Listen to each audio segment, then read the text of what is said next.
Bonjour et bienvenue dans 5 minutes pour Christ. L'enseignement du jour, c'est la parole de Dieu te rend pur. Troisième partie, dernière partie.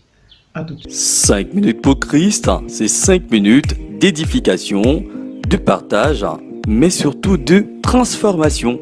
Nous vous laissons découvrir le sujet du jour. Bonne écoute et que le Seigneur vous bénisse.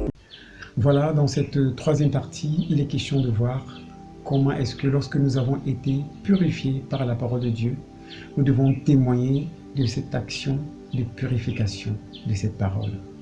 Qu'est-ce qui prouve? Quels sont les éléments? Quels sont les indicateurs qui nous montrent, qui démontrent à mon prochain, à mon vis-à-vis et à moi-même que j'ai été purifié? Pour cela, nous allons lire Jean 15, versets 3 à 4. Déjà, vous êtes purs à cause de la parole que je vous ai annoncée. Demeurez en moi et je demeurerai en vous. Comme le sarment ne peut de lui-même porter du fruit s'il ne demeure attaché au cep. Ainsi, vous ne le pouvez non plus si vous ne demeurez en moi. Amen. Voilà, c'est le Seigneur Jésus qui le rappelle à ses disciples, leur disant qu'ils ont été purifiés à cause de la parole que Jésus a annoncée. Cette parole, c'est lui-même Jésus qui est cette parole faite chair. Et parce que les disciples ont cru, ils ont été purifiés.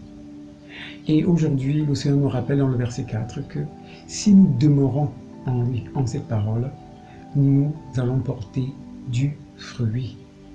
Porter du fruit parce que au contact de la parole, nous nous sommes vus comme au travers d'un miroir. Et cette parole nous a permis de voir nos péchés, nos défauts, nos manquements qui étaient caractérisés par ce que Galates 5, verset 19 dit, par l'impureté, l'impudicité, l'idolâtrie, la magie, les inimitiés, les querelles, les jalousies, les animosités, les disputes, les divisions, les sectes, l'envie, l'ivrognerie, les excès de table. C'est ce que nous reflétions par le passé sans Jésus. Nous étions des êtres de ténèbres avec une nature impure et malsaine. Au contact de la parole de Dieu, nous avons été purifiés par cette parole parce que nous avons reconnu que nous sommes des êtres ténébreux.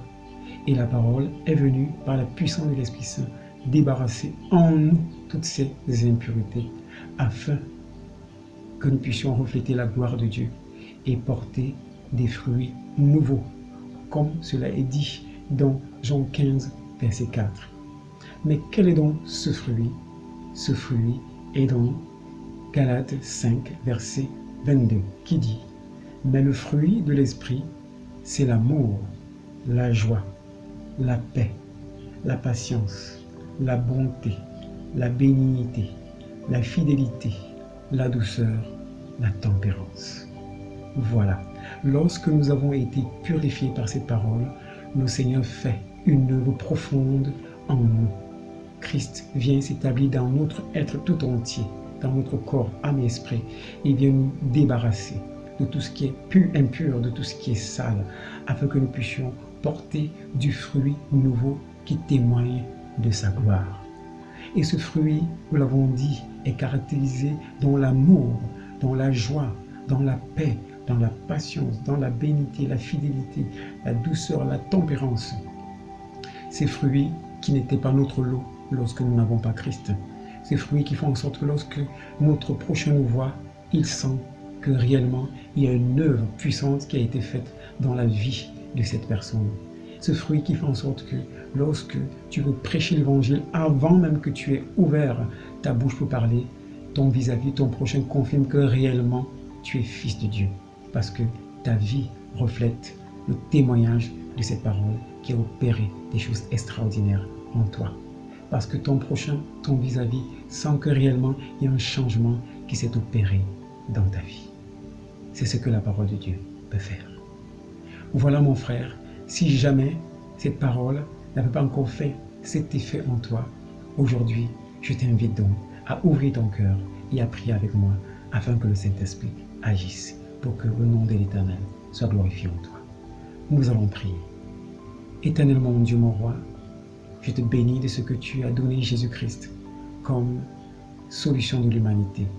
Et je crois que Jésus est le sauveur de l'humanité. C'est pour cela que je me répands.